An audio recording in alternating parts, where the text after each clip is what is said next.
May panlaban na ako sa pimple dahil sa araw-araw na pet malungwer pa ng Kati Alice. Say hi to a new confidence with Kati Alice. Hear the music of the heart. Let all music take you there. The star will take you everywhere, bringing music closer to your heart. The star will take you there. Narito na ang mga nagbabagang balita. Girian sa pagka-general manager ng Beneco, tumitindi. Pagharap ng dalawang kampo, naging tensyonado. Sino ka nga ron nga mga pare? Nga ko abay baging tibinay ko. Impiado ka lang. Suggesting, Panyero. Iso nga ron. Stand down, mister. You stand down. You stand down. I'm trying to be professional here. I am also trying to be professional. Tas ano na ita nga? Ang sasao at may lipasin ka. Ada sa akan to song. Okay. Lipas kayo. Muhammad Timadi, di ba? Uncle, the gentleman from Kapangan. Okay. Please sit down. Okay, the gentleman from Tuban. Nalpasdan. Okay, nalpasdan. Ilocos Sur, pinasok na ng Delta variant. Kaso ng Beta at Alpha variant nadagdagan. Unang kaso ng Delta variant sa Dagupan City, Pangasinan, isang returning OFW. Kaso ng COVID-19 sa Pangasinan, sumampa sa 3,000. Mga ospital, punuan na. Ayos lang ba na maihiwalay ang mga nabakunahan sa hindi? Alamin sa Ikaw at ang Batas. 3 araw na special registration para sa persons deprived of liberty, ikinasa ng COMELEC. 50 drug surrendery sa San Miguel, Bulacan, nabigyan ng puhunan sa negosyo. Mga modernong jeep, aarangkada na sa Lingayen at Dagupan, Pangasinan. At muling pagbubukas ng Sagada Mountain Province sa turismo, pinaghahandaan na.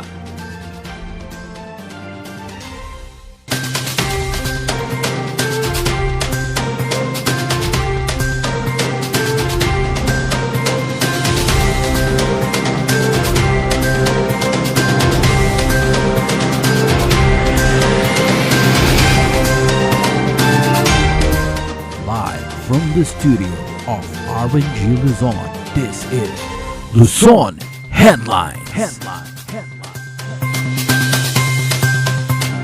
Naging tensyonado ang paghaharap ni Atty. Marie Rafael at Engineer Licoben. Patuloy pa rin ang girian kung sino ang dapat maupo bilang General Manager ng Beneco. Hirit naman ng mga member consumers, sana'y huwag mapabayaan ang trabaho. Ang detalye sa report ni Charles Limon. Iso nga ron. Stand down, mister. You stand down. You stand down. I'm trying to be professional here. I am also trying to be professional. Ganito ang eksena kanina sa pagharap ng kampo ni na Attorney Ana Maria Paz Rafael Banaag at Engineer Melchor Licoben. Si Attorney Banaag ang itinalaga ng National Electrification Administration o NEA bilang General Manager ng Beneco. Habang si Engineer Licoben naman ang itinalagang OIC General Manager ng Board of Directors ng Beneco nang pumanaw ang dating General Manager na si Gerardo Versosa.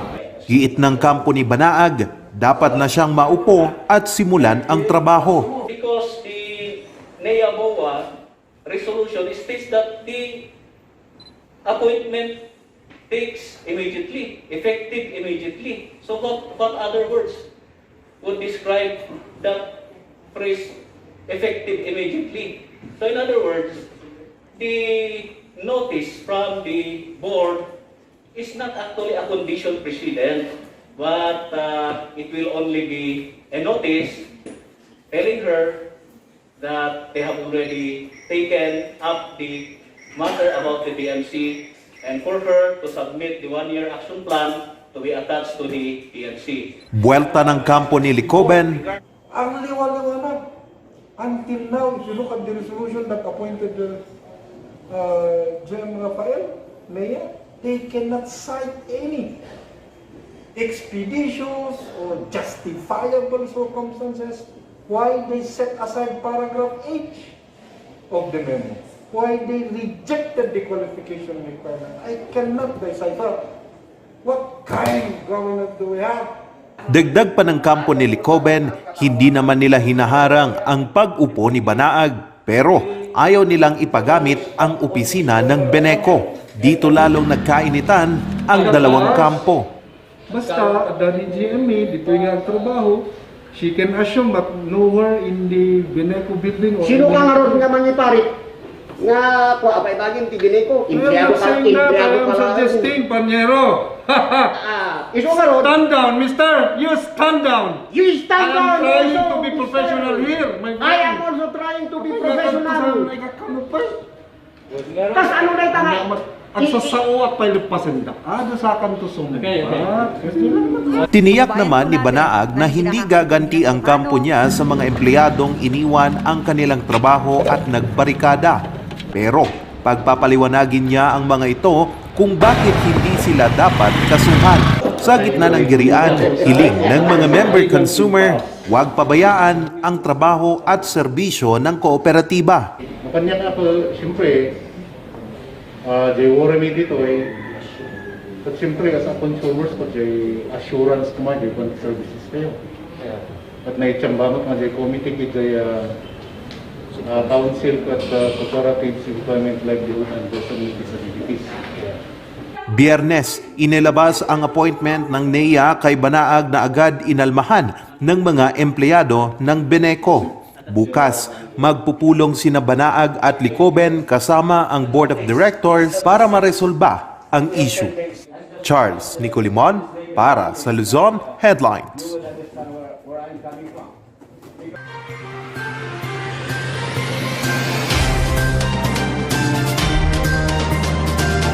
Nakapasok na rin ang Delta variant sa Ilocos Sur. Nadagdagan naman ang kaso ng Alpha at Beta variant. Magbabalita si Charmy Bosque. Kinumpirma ng gobyerno probinsyal ng Ilocos Sur na nakapasok na dito sa probinsya ang Delta variant ng COVID-19 na itinuturing na mas nakakahawa dahil ang isang taong tinamaan nito ay maaaring makahawa ng hindi bababa sa 4 hanggang 8 individual. Ayon kay Dr. Carmeliza Singson, Provincial Health Officer, mayroong mga na-identify sa laboratory testing ng genome sa UP Manila na Delta, Beta at Alpha variant dito sa probinsya. 5 kaso ng Delta variant ang naitala kung saan tig-isa sa Sawang San Juan, Casili Santo Domingo, Bahet San Ildefonso at 2 naman sa Salapasap, Cabugao. Habang ang pasyente ng Alpha variant ay residente ng Alinaay, Cabugao at ang pasyente ng Beta variant ay mula naman sa Nagsangalan, Vigan City. Madalas na nila ma-identify at kasi dati na nga case na dito yan. So, sila kwenta na i-require ma-isolate namanin. Tapos, agdahin di LGU, no, niya ti kaya na nga quarantine status di lugar, mabaling na nga ni Mayor, agdahan niya na, no, i-lockdown na di lugar, no, makita na nga aduti na nakaramaraman na di kita nga cases or agdahan di LGU detan. Ayon sa doktora, kung ang isang individual ay tinuring na carrier ng variant, kailangan itong ma-isolate. Maisasagawa ang contact tracing sa lahat ng nakahalubilo niya mula sa 1 hanggang 3 level kung saan sasailalim ang mga ito sa swab test. Dito variants kay oray no handa pa na-identify di kasla sususpetsain min nga adda nga ta variant dito yen ta pamilya ti apektaran. Then maan di ado ti case ti mesa nga barangay. Di maawam ti capability tayo nga mang-detect ti variants dito probinsya or dita sa La Union or di North di Batak. Istilaing makamabali nga mang-detect di La Manila. Kit nakabaybayag pa iti resulta nga sumangtet after 1 month at dapat iti 2 months ang tula sumangtet. O kasla dito tapos dito yung simang taili nga cases tayo nga impagada nga positive dito nga variants. Halos amin dapat din recovered dahil. Dahil dito, hiniling ng gobyerno probinsyal sa lahat ng lokal na pamahalaan ang mahigpit na pagpapatupad ng quarantine status na naideklara sa kanilang lugar para mas maiwasan ang pagkalat ng sakit. Mula dito sa lalawigan ng Ilocos Sur, Charmy Bosque para sa Luzon Headlines. Samantala, isang returning OFW ang unang kaso ng Delta variant sa Dagupan City, Pangasinan. Magbabalita si Irish Kawile. Naitala na ang unang kaso ng Delta variant ng COVID-19 sa lungsod ng Dagupan. Ito ay nakita mula sa isang 35-year-old returning overseas Filipino worker mula sa Riyadh. Hulyo 31 nang sumailalim siya sa RT-PCR test sa Maynila. Sa resulta, lumabas na positive siya sa COVID-19. Ang specimen ay kinuha upang isailalim sa whole genome sequencing. Siya ay asymptomatic at hindi pa nababakunahan. August 11 nang dumating siya sa lungsod at nanatili sa isang isolation facility. Muli siyang sumailalim sa RT-PCR test kinabukasan at lumabas na siya ay positive pa rin. August 18 nang pauwiin ang OFW sa kanyang tahanan at nanatili siyang asymptomatic. Lumabas ang resulta ng whole genome sequencing na positibo ito sa Delta variant noong August 27. Ngayong araw, nakatakdang sumailalim ang returning OFW pati ang kanyang immediate family sa RT-PCR test. Despite the surge, despite the Delta variant, we should always ensure that everyone stays positive. Everyone should stay inspired and encouraged because as frontliners, there is really no other choice but to tackle this problem head-on. Samantala, patuloy ang paglobo ng kaso ng COVID-19 sa lungsod ng Dagupan. Base sa latest na datos na inilabas ng PIO Dagupan, pumalo na sa 487 ang bilang na aktibong kaso sa lungsod. Pinakamarami ang aktibong kaso sa Barangay Bunuan Gazette na mayroong 67 at Barangay Pantal na may 60. 2 sa 31 barangay sa syudad ang walang aktibong kaso. Ito ang Barangay Lumboy at Mamalingling. Irish Kawili para sa Luzon Headlines. Sa iba pang balita, ikinasanaan ng COMELEC ang 3 araw na special registration para sa mga kabilang sa person deprived of liberty. Magbabalita si Claire Mondares. Alinsunod sa mandato ng Office of the Vulnerable Sectors ng COMELEC, kailangang magsagawa ng special registration para sa mga persons deprived of liberty o PDL. Kahit sila po ay nasasangkot sa kung anumang kaso, hanggat hindi pa po sila nako-convict, maaari pa po silang makilahok sa eleksyon. Mahigit 500 na kwalipikadong PDL ang nairehistro sa special registration nitong August 26 hanggang August 28. Hindi lahat, okay? Kaya sumasailalim po sila sa interview. Meron din po yung mga nasa labas at residente po ng labas ng Dagupan. Siyempre hindi rin po sila qualified. Unless meron po silang residents po dito sa Dagupan, so maaari po silang mag-transfer. Samantala, nasa 128,622 na ang rehistradong botante ng Dagupan City. Higit itong mas mataas kaysa sa naitala noong 2019 national and local elections. Patuloy pa rin ang paghikayat ng Commission on Elections na magparehistro na ang mga kwalipikadong individual bago magtapos ang registration sa ika-30 ng Setyembre.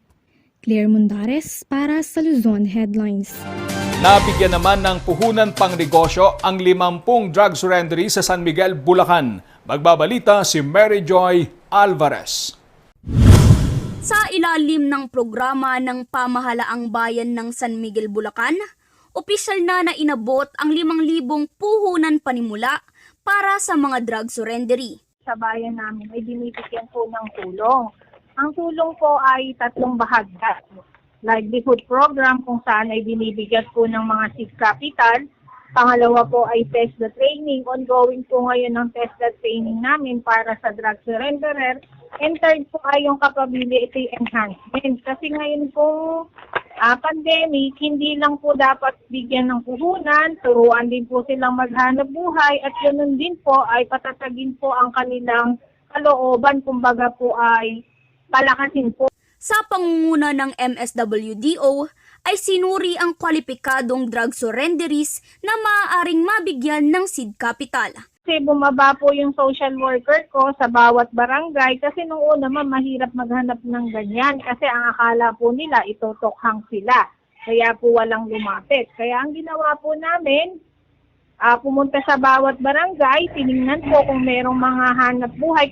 Ayon pa sa kanya, may aftercare po kasing tinatawag kami sa tanggapan namin, aftercare program. Kung saan po kasi titingnan namin kung talaga pong nagamit at kahit pa paano po na-update namin yung kakayanan po ng mga nanggaling sa drugs po na gano'n. Kasi yung iba pong mga drug surrenderer, sa office po namin sila nag-plea bargaining agreement po. Kung saan po nagre-report sila sa amin. tuloy naman ang welding training para sa iba pang drug surrendery hanggang sa September 11 sa tulong ng TESDA. Ayon kay Mayor Roderick Chongson, layunin ng programa na mabigyan ng pagkakataong makapagbagong buhay at matulungan ang mga drug surrendery na maibalik sa komunidad. Mary Joy Alvarez para sa Luzon Headlines.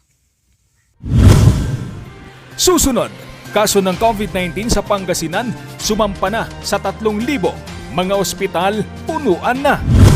At ayos lang ba na maihiwalay ang mga nabakunahan sa hindi? Alamin sa ikawatang batas sa pagbabalik ng Luzon Headlines.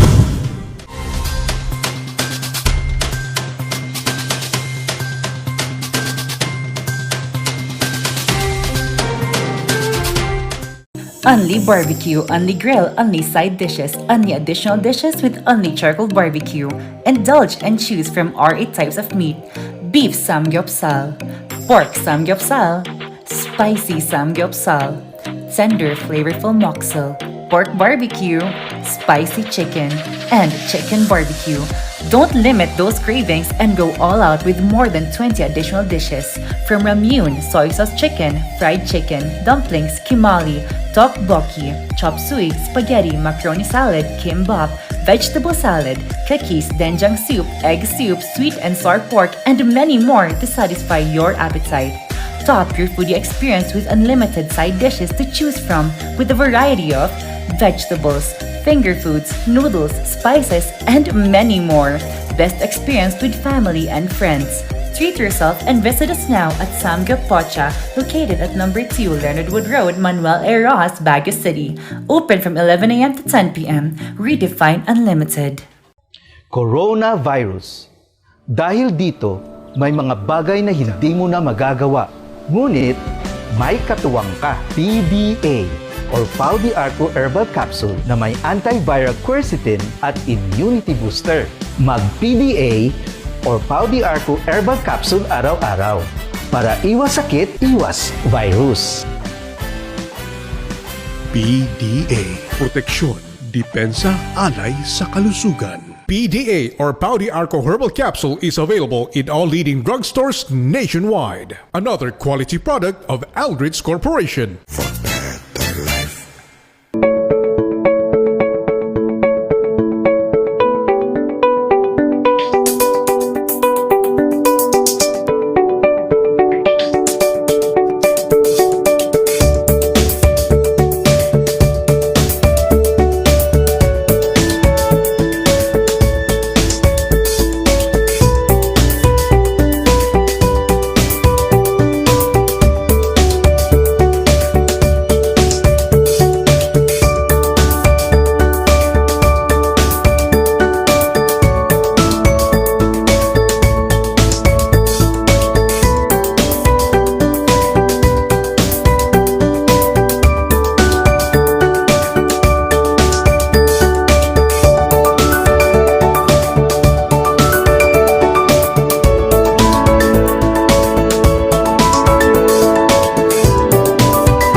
Narito ang ilang tag-initipid tips na pwedeng gawin ng hindi nahihirapan at nananatiling komportable sa pang-araw-araw na pamumuhay.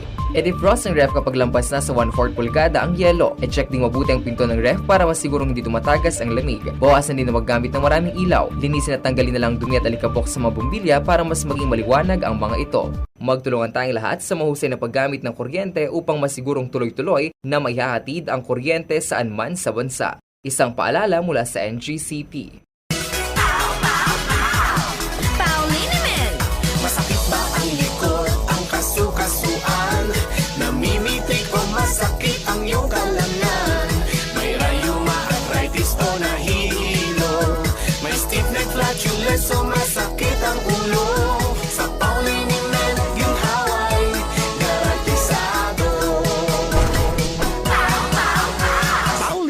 isang pahid ka lang. Dahil walang out sa POW!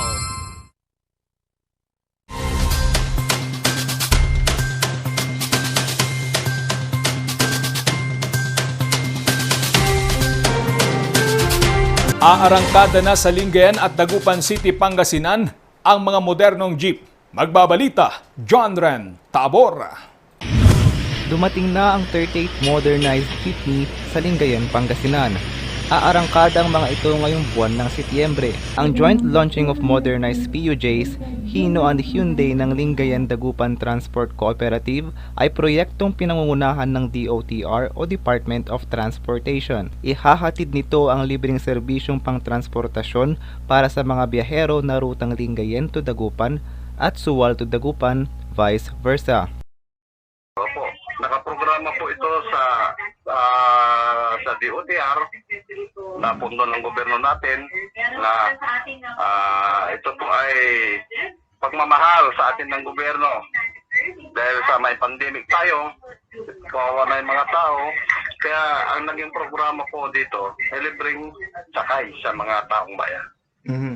Para yung mga mananakay natin ay maging komportable at saka yung mga yun naman kasi natin mga luma ay talagang paluma na talaga at kailangan na natin ma-modernize ang mga papasada natin. Mayroong 38 na kabuang PUJ units ang LDTC, 28 ang galing sa Hino manufacturer at 10 naman sa Hyundai.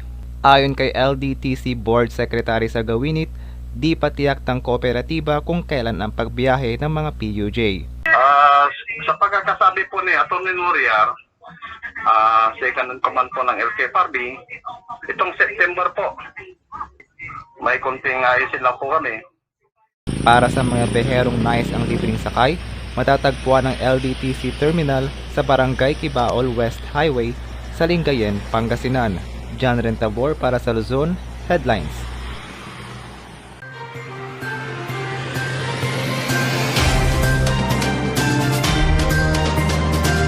Sumampa na sa 3,000 ang kaso ng COVID-19 sa Dagupan City, Pangasinan kaya punuan na ang mga ospital.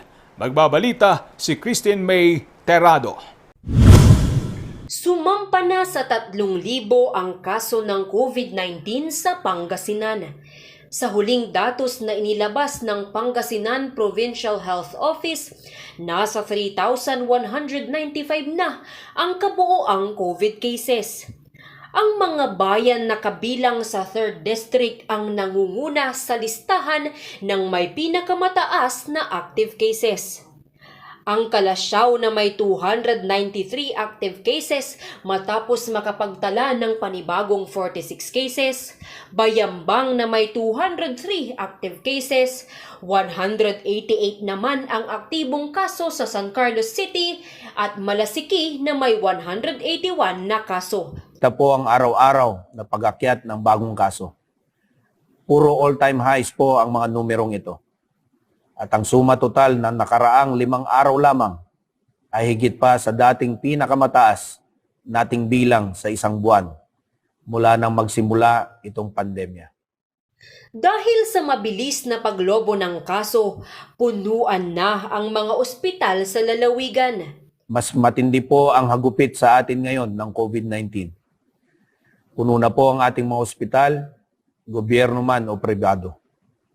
Nagdaragdag na po tayo ng mga tents sa labas ng ating mga ospital para may masilungan ang ating mga kababayang may sakit. Simula na rin ngayong araw ang temporary closure ng outpatient department sa Region 1 Medical Center upang matugunan ang dumadaming COVID patients. Upang mapigilan ang nakaaalarmang kaso ng COVID-19, hiniling ng pamahalaang panlalawigan sa National IATF ang pagsasailalim ng probinsya sa GCQ with heightened restrictions mula September 1 hanggang September 15. Patuloy naman ang pamamahagi ng relief goods ng pamahalaang panlalawigan sa mga bayan na nakapagtala ng mataas na kaso ng COVID. Mas matindi po ang hagupit sa atin ngayon ng COVID-19. Puno na po ang ating mga ospital, gobyerno man o pribado. Nagdaragdag na po tayo ng mga tents sa labas ng ating mga ospital para may masilungan ang ating mga kababayang may sakit. Christine May Tirado para sa Luzon Headlines.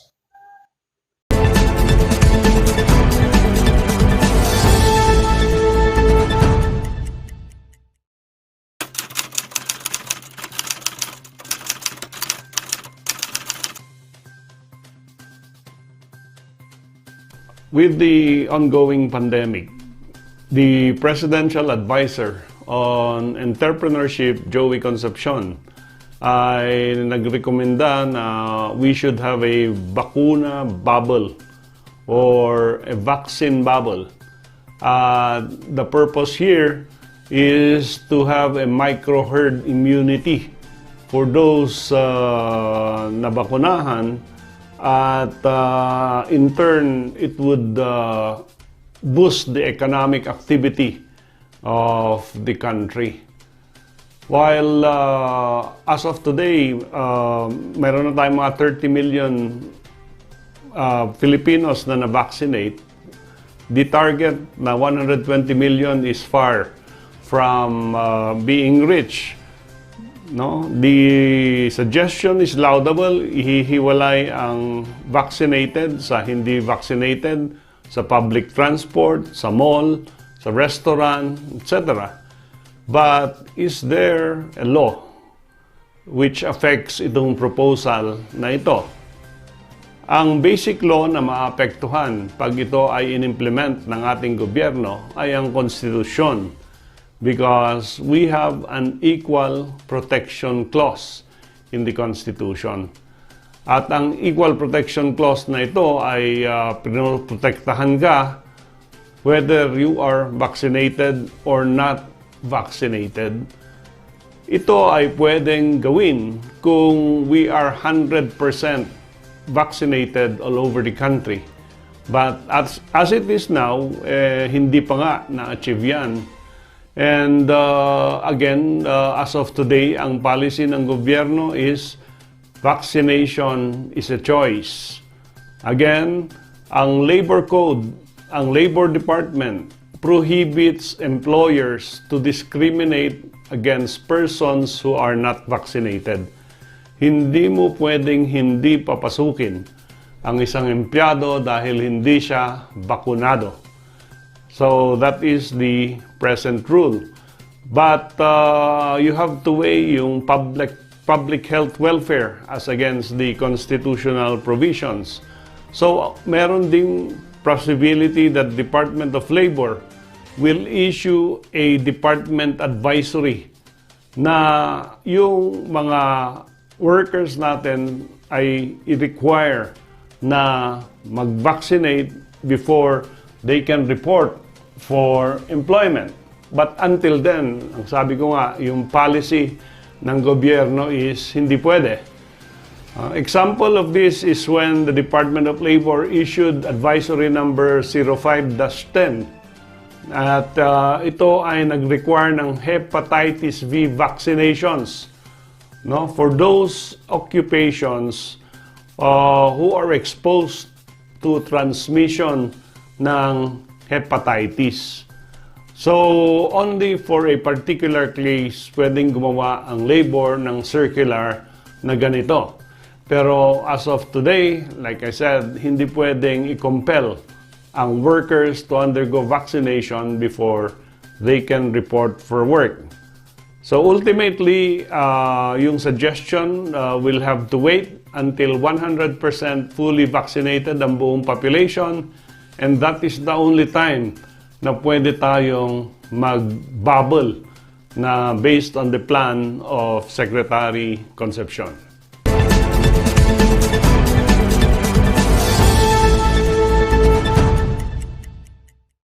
Ang bahaging ito ay hatid sa inyo ng Pines Estate and Gaming Corporation.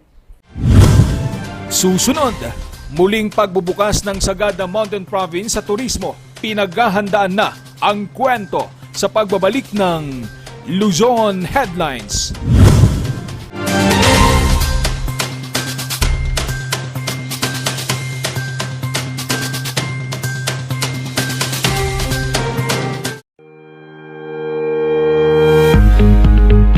Baguio Country Club, the first and only 5-star mountain resort in the Philippines, is fully equipped and ready to welcome you back. The club has thoroughly worked on adapting to the new normal. The usage of any of the facilities and amenities of the club is governed with specific rules, regulations, and procedures in accordance to the medical, physical distancing, and disinfecting protocols. And as you return back here to your second home and make new memories with us, we assure you that at the Baguio Country Club, you do not have to worry because we can assure you that the club continuously puts great importance to the health, safety, and wellness of its members, guests, and employees.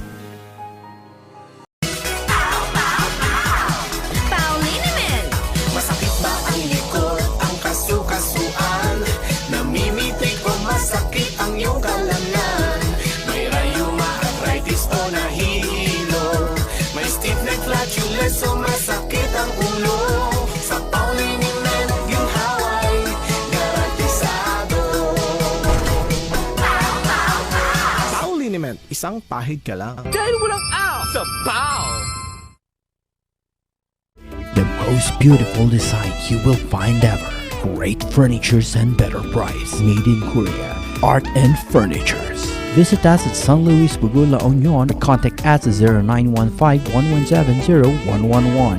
Art and Furnitures. Video Home Builders po? Yes po, sir. Sir, paano po umorder online ng mga hardware supplies?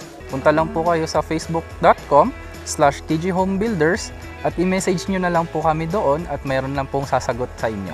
Sir, ang TG Home Builders po ay isang tindahan na nag-o-offer po ng mga finishing material. Easy to install at mas makakatipid po sila ng oras at sa pera po nila. Mas concentrated po kami sa mga modern materials. TG Home Builders, we turn houses into homes. Coronavirus. Dahil dito, may mga bagay na hindi mo na magagawa. Ngunit, may katuwang ka. PDA or Pau de Arco Herbal Capsule na may antiviral quercetin at immunity booster. Mag-PDA or Pau de Arco Herbal Capsule araw-araw para iwas sakit, iwas virus. PDA. Proteksyon, depensa, alay sa kalusugan. PDA or Pau de Arco Herbal Capsule is available in all leading drugstores nationwide. Another quality product of Aldrich Corporation.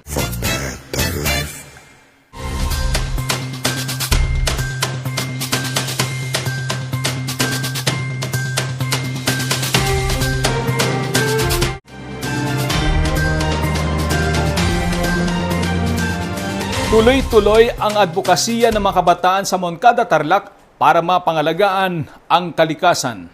Ang detalye, ihahatid ni Andrew Corpus. Kabataan para sa kalinisan at para sa kalikasan.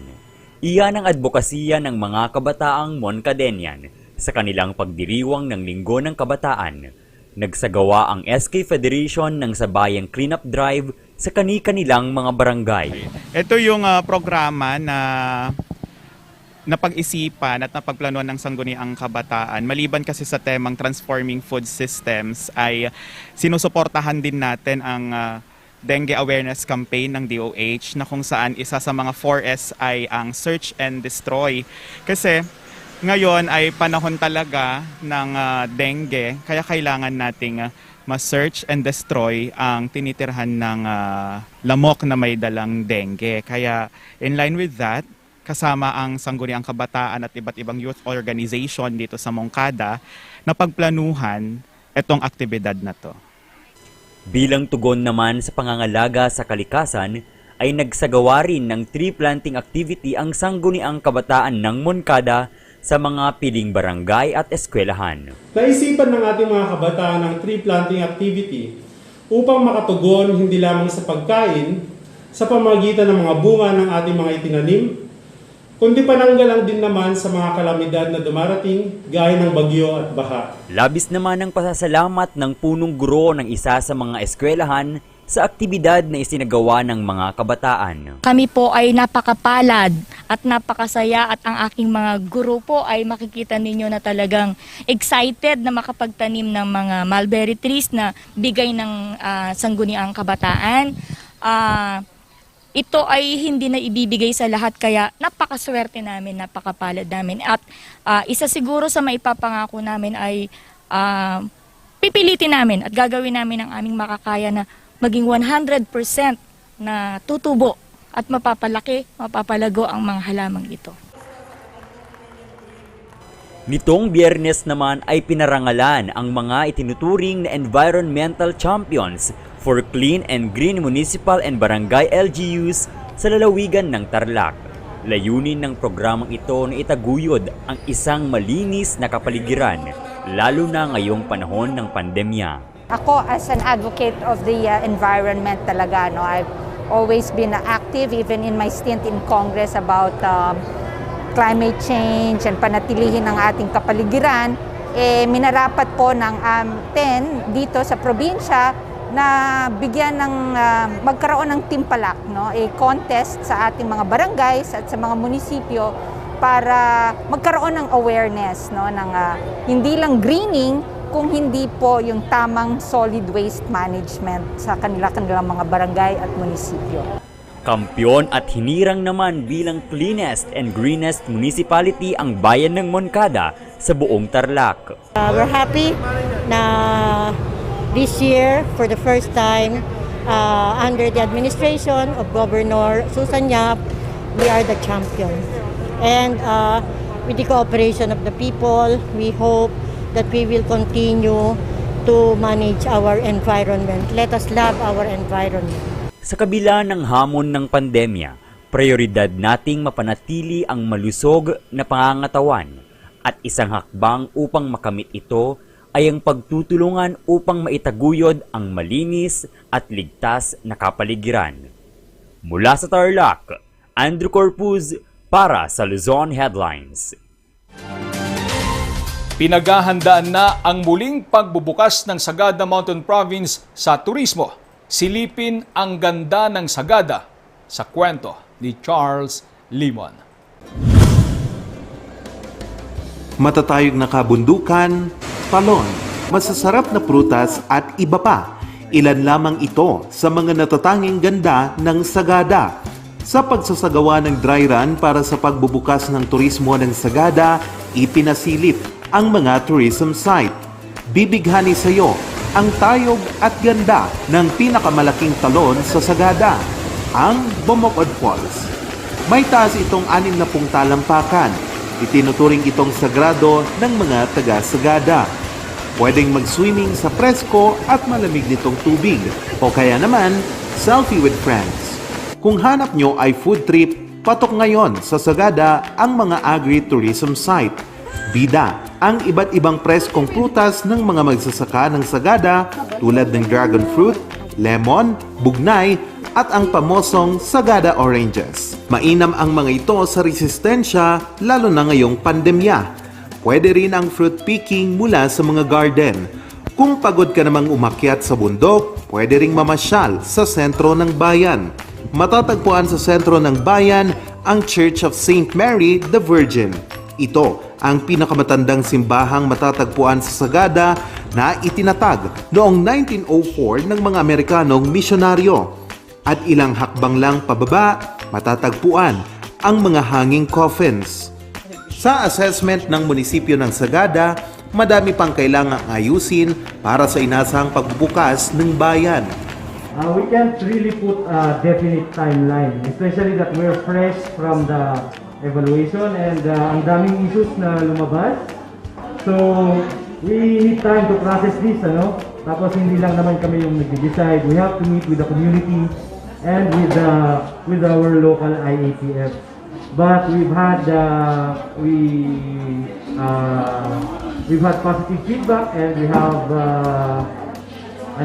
hope because of the vaccines for our tourism stakeholders.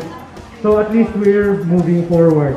Nag-enjoy naman ang mga turista na sumailalim sa dry run. Tour in the northern side of Sagada, it is the best experience. So it's always my dream to be in Sagada, but when it comes to the tour package offered to us in this north area, the falls is very good, of course. It offers a very natural for us mountaineers or to the residents of Cordilleras. Tiniyak ng Department of Tourism na aalalay sila sa pamalang bayan ng Sagada para sa plano nitong pagbubukas. With the ongoing preparation na ginagawa ng Sagada, soon they can also open. So, kailangan talaga nagtutulungan tayo para mai-ready yung destination kasi ang pinaka-importante nga na dapat gawin ngayon is really to balance yung health and then of course the need to also, yung sustain din yung livelihood of the community. Ayon naman sa pamalang bayan ng Sagada, kokonsultahin pa naman ang mga residente at iba't ibang sektor para sa inasang pagbubukas para mapanatiling COVID-free ang bayan. Charles Nicolimon para sa Luzon Headlines. At yan ang mga balitang nakalap ng Luzon Headlines ngayong araw. Maraming salamat at muli, magandang gabi po sa ating lahat.